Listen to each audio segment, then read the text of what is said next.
Sermon 178 de saint Augustin sur la justice, suite.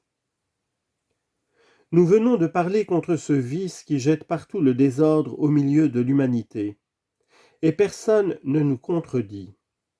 Ah, qui oserait s'élever par ces paroles contre une vérité si manifeste ?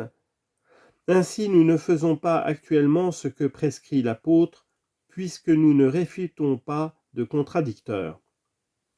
Loin de réfuter des contradicteurs, nous parlons à des fidèles soumis, nous instruisons des hommes qui nous applaudissent. Hélas, ce n'est point par des paroles, n'est-ce point par des actes qu'on nous contredit ? Je rappelle à l'ordre et on dérobe. J'enseigne, on dérobe encore. Je commande, on dérobe aussi. Je reprends, on dérobe toujours. N'est-ce pas contredire ? Je dirai donc encore sur ce sujet ce que je crois nécessaire.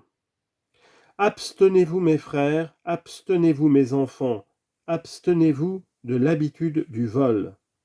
Et vous qui gémissez sous la main des ravisseurs, abstenez-vous du désir de ravir.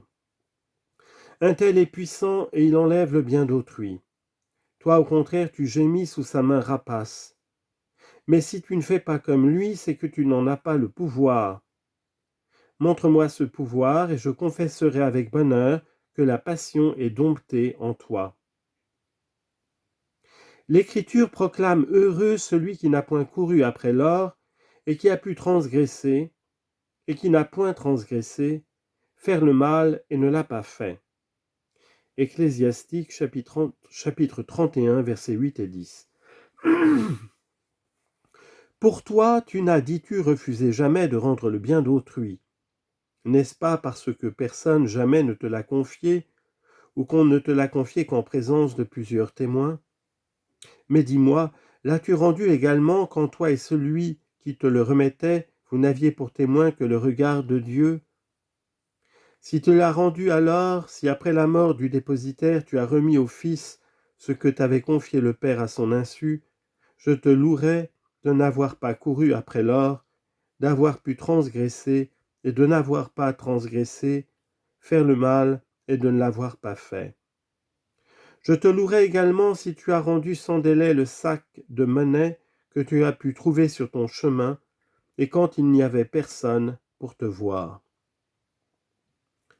Allons mes frères, rentrez en vous-mêmes, examinez-vous, interrogez-vous, rendez-vous compte sans déguisement, et jugez-vous non pas en faisant acception de la personne, mais selon la justice rigoureuse. Tu es chrétien, tu fréquentes l'Église, tu écoutes la parole de Dieu, et tu l'entends lire avec la plus sensible joie. Or, pendant que tu applaudis celui qui l'explique, je demande qu'on la pratique. Oui, pendant que tu loues celui qui la prêche, je demande qu'on l'observe. Tu es donc chrétien, tu fréquentes l'Église, tu aimes la divine parole et tu l'écoutes avec plaisir. Eh bien, voici une parole divine que je te présente. Sache à sa lumière t'examiner et te peser, monter sur le tribunal de ta conscience pour comparaître toi-même devant toi-même. Te juger et te corriger si tu te trouves en défaut. La voici donc. Dieu dit dans sa loi qu'il faut rendre ce qu'on a trouvé. Deutéronome, chapitre 22, verset 3. Dans cette loi donnée par lui au premier peuple, pour qui le Christ n'était pas encore mort, il dit donc qu'il faut rendre, comme étant le bien d'autrui, ce qu'on a trouvé. Ainsi, par exemple, si tu avais rencontré sur la route la bourse d'un autre, tu serais obligé de la lui rendre. Mais tu ne sais à qui elle appartient. Vaine excuse d'ignorance que nul ne prétexte s'il n'est esclave de l'avarice. Voici pour votre charité, car les dons viennent de Dieu, et il en est parmi son peuple qui n'écoute pas en vain sa parole. Voici donc ce que fit un homme très pauvre pendant que nous étions établis à Milan. Cet homme était réduit à servir de valet à un grammairien, mais il était excellent chrétien, quoique son maître fût païen, et mérita plutôt d'être debout à la porte qu'assis dans la chaire. Ce pauvre trouva une bourse qui contenait, si je ne me trompe, environ 200 pièces d'argent. Pour observer la loi, il fit placer une affiche en public. S'il connaissait l'obligation de rendre la bourse, il ne savait à qui la remettre. Voici quel était le sens de cette affiche. Celui qui a perdu de l'argent n'a qu'à venir en tel endroit et demander un tel. Le malheureux qui avait perdu sa bourse et qui portait ses plaintes de tous côtés, ayant rencontré et lu cette affiche, s'empressa de suivre la direction indiquée.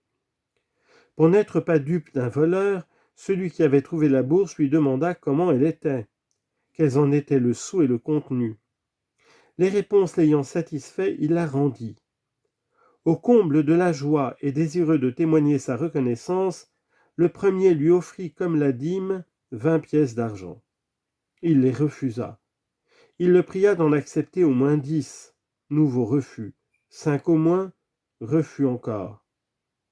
De mauvaise humeur, il jeta sa bourse. « Je n'ai rien perdu, dit-il, non, je n'ai rien perdu, si tu ne veux rien accepter. » Quel combat, mes frères, quelle lutte, quel démêlé, quel conflit. Le monde en était le théâtre, et Dieu le seul spectateur. Le pauvre pourtant se laissa vaincre. Il accepta ce qu'on lui offrait, mais ce fut pour aller aussitôt le distribuer aux pauvres, sans en garder chez lui la moindre parcelle.